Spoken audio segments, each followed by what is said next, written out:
Agora, ministro, voltando duas casas aí, falando desses projetos de desenvolvimento e voltando ao seu papel enquanto ministro da Fazenda. É uma pergunta nacional e bate em São Paulo também, porque a gente está falando, inclusive, de dinheiro federal que foi para São Paulo, embora o atual governador negue isso em entrevistas, em pronunciamentos públicos.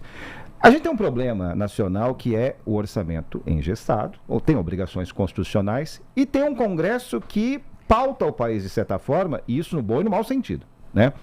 Como é que resolve-se esse quebra-cabeça como ministro e eventualmente como governador do estado mais rico da federação? Então, o orçamento federal é engessado desde 1988. Exato, com a Constituição. A Constituição de 88 engessou o orçamento, né? E nós, qual foi nossa primeira tarefa? Nossa primeira tarefa foi pagar os boletos do Bolsonaro. Porque o Bolsonaro deixou 200 bilhões de reais de déficit para o presidente Lula pagar.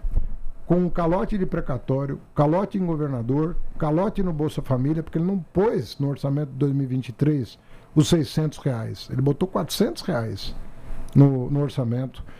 E um déficit, para além disso tudo, de 60 bi explícito na peça orçamentária. Tudo somado, 200 bilhões. Então nós primeiro tínhamos que fazer um saneamento, né? Aí o pessoal fala, o Haddad aumentou o imposto. Não é verdade. Tem uma determinação da Constituição que diz que o gasto tributário com o empresário, que chegou a 800 bilhões de reais, tinha que ser cortado. Então, o que o bolsonarismo chama de aumento de imposto é o corte de gasto tributário. O que é o gasto tributário? É quando você escolhe um empresário para dar um benefício fiscal. Fala, olha, você que é meu amigo, você não vai pagar mais você não vai pagar mais PIS/COFINS, você não vai pagar mais contribuição sobre lucro líquido, você não vai mais pagar IOF, e vira essa coxa de retalhos com orçamento. O Congresso aprovou uma emenda constitucional dizendo, esse gasto tributário tem que cair. Aí o que o bolsonarismo fala? O Haddad aumentou imposto. Não é verdade, não teve uma alíquota aumentada, não teve nada aumentado. Agora, ministro, Oi. O senhor sabe que isso pegou, né? Pegou muito. Eu tava... Mas parece que tem eleição, Dani. Não, com certeza. Acho eleição. Que é o espaço para debater. Você pega a rede social, você infesta a rede social. Ninguém está discutindo nada. Ninguém está ali conversando com ninguém. Ali não tem nada de social. Social não é isso aqui. Isso aqui é social. É uma rede social. Estou conversando com vocês. Tem contraditório. Vocês me questionam, eu respondo e assim vai. Na rede social não. É só o carimbo. Entendeu? É a lacração. É a lacração. Agora, quando você explica para o cara, 140 mil brasileiros estão pagando mais imposto. E 15 milhões estão pagando menos imposto. Isso aconteceu. Aí o senhor está falando da taxação dos super ricos e da isenção de quem ganha até 5 mil reais. Não, se você somar todo mundo que perdeu. Perfeito. Com o corte de gasto tributário, que é o benefício fiscal, todo mundo que perdeu, 140 mil pessoas. Quantos ganharam com a reforma? 15 milhões. Eu estava conversando, semana passada foi uma semana muito dura para o governo, o senhor disse que estava pensando muito no Brasil, então eu vou pedir para o senhor voltar e dar uma analisada no que aconteceu semana passada com o Jorge Messias, com dosimetria e enterro da CPMI do Banco Master. É tudo uma coisa só. Tudo uma coisa só, por isso que eu somei aqui no mesmo pacotinho. Foi uma semana dura, eu não acho que o governo perdeu politicamente, mas não acho que o governo perdeu publicamente. Mas eu estou navegando meio sozinha nessa análise, eu quero ouvir um pouquinho o senhor aí. Acho que as pessoas conseguiram entender o que aconteceu. De todo modo, o senhor consegue fazer uma autocrítica? Por que houve tanto espaço para que a oposição martelasse a ideia de que é meio contrassenso. E aí lá vou eu apanhar do pessoal do chat para falar, gente... O cara que isentou quem ganha 5 mil reais de imposto é acusado de ser o cidadão que aumentou o imposto no Brasil. Só um erro brutal ou uma ausência brutal de comunicação explica, porque... Mas é lógico que eu faço bizarro.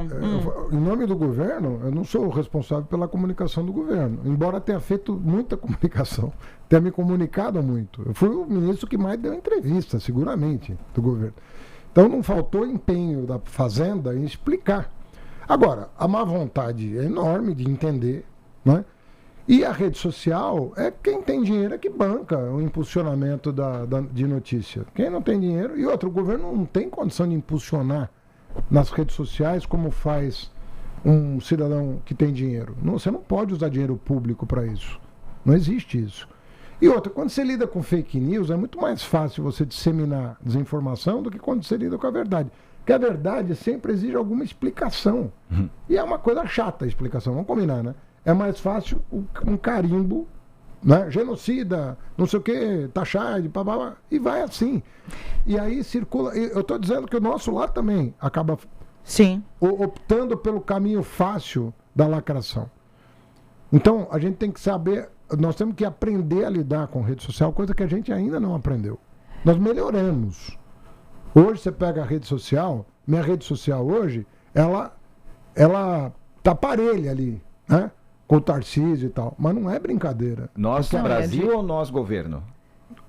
Temos que melhorar e melhoramos. Não, estou falando mais do campo progressista. Estou falando mais do campo político. Uhum. Nosso campo político, já tem uns caras aparecendo que sabem lidar com rede social. Mas a direita tem muitos nomes. Muito mais. Ministro, eu queria falar sobre economia, novamente, voltando uma casa. Existe uma percepção que é contraditória, que é que o governo cria, então, programas e tem criado para aliviar o endividamento das famílias, que é uma preocupação muito grande, mas, ao mesmo tempo, adotando também medidas que a parte do mercado e também o Banco Central apontam como fatores de pressão sobre juros, sobre inflação. Como é que o governo responde a quem vê nisso um ciclo que o próprio governo ajuda a retroalimentar?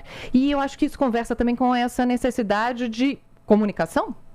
Aí não. Não? Aí não. Aí acho que é erro de avaliação mesmo. De avaliação? Eu acho. Eu acho que as pessoas custam a entender, as pessoas, quando eu digo, são os críticos do governo. A situação fiscal que nós herdamos, ela a cada ano está melhor. Mas o brasileiro não sente isso, não sente eu estou falando do fiscal, porque é culpar... vamos por partes, senão a gente vai se perder aqui no argumento. Primeira coisa, por que o juro está alto? Por que o juro do Banco Central está alto? Na minha opinião, porque teve um erro de calibragem. Essa é a minha opinião. Uhum. E eu não estou sozinho nisso. É bom que se diga isso. E eu não estou fazendo crítica institucional ao Banco Central, não é nada disso. Cada um tem o direito, numa democracia, de ter o seu ponto de vista sobre o que quer que seja. E eu tenho esse ponto de vista, que não é novo. Eu falava quando era o Roberto Campos e estou falando agora. Quer dizer, eu estou sendo coerente a vida inteira com o que eu penso. Eu acho que o Banco Central, ele erra muito frequentemente para cima. E não é agora. Ele vem errando... Erra para baixo também. Quando o Roberto Campos botou o juro em 2%, Sim. Ninguém quis criticar, mas eu critiquei na época. Falei, isso aí vai dar errado. E a inflação foi para 13%. Eu, inclusive, reputo isso como uma das grandes motivos para o Bolsonaro ter perdido a eleição. Porque o Banco Central errou ali para baixo, para menos. E agora erra para mais. Então, o Banco Central, ele é pago para calibrar. Não pode errar nem para baixo, nem para cima. Então, eu acho que tem um problema de calibragem do juro no Brasil, né? Em geral, ele erra para cima. Então, tem um erro de calibragem. Mas não é... O juro alto hoje não tem a ver com o déficit público. O déficit público está caindo no Brasil desde que nós herdamos do Bolsonaro dos 200 bi que nós tivemos que pagar no primeiro ano. Todo ano melhora um pouco. Agora, eu não vou cortar salário mínimo como fez o Bolsonaro, não vou cortar a tabela do imposto de renda, não vou. Porque eu estou num governo que não acredita que ferrando a base da pirâmide vai melhorar a economia. Senão a economia não cresceria 3% de média ao ano contra 1,5% do governo Temer-Bolsonaro. Não cresceria. Então, nós precisamos... Agora, o juro está alto, eu acho. E isso acaba pressionando o orçamento familiar. Tem outras coisas também. Tem coisa que também é responsabilidade às vezes, da pessoa. Um chefe de família que está apostando em bet, achando que vai ganhar dinheiro, ele está errado.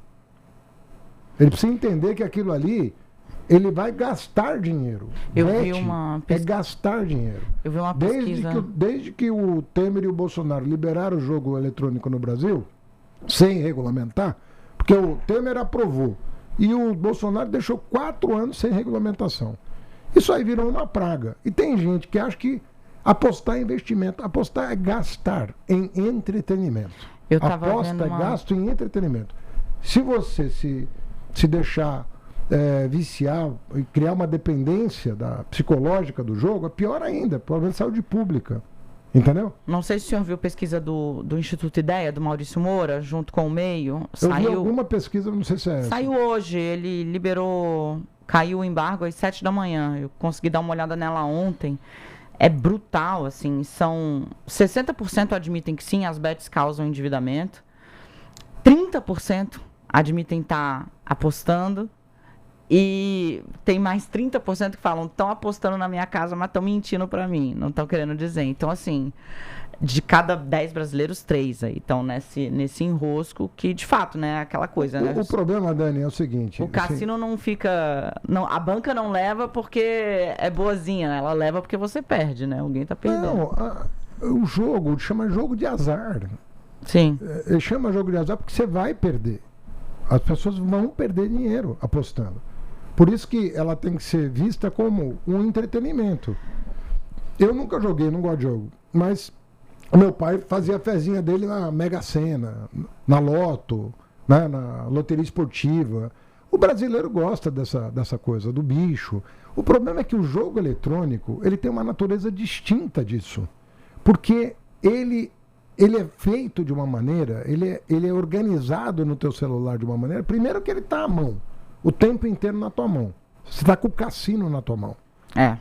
E segundo, que ele tem um algoritmo que te leva a apostar mais. Então ele é feito para isso. Por isso que é um problema de saúde pública. Então tem um debate no mundo hoje sobre proibição ou não. A maioria dos países não proíbe, porque é muito difícil proibir. Os links, mesmo a gente regulamentando, está cheio de domínio público, de domínio da internet, de bet ilegal. Está cheio de bet ilegal no mundo inteiro. Então, o que os governos preferiram fazer? Na sua maioria, eu acho que mais de 90% dos países decidiu regulamentar e fazer que nem o cigarro, combater. Combater o tabagismo, combater o jogo. Combater o jogo nesse sentido, de trazer ele assim. No caso do cigarro, é melhor não fumar. No caso do jogo, se a pessoa tem uma relação de entretenimento com o jogo, faz uma fezinha no time de futebol, é uma coisa, mas assim, o problema é que esse ambiente virtual, ele é muito pernicioso. Porque se você vicia no timeline do Instagram, você imagina em jogo.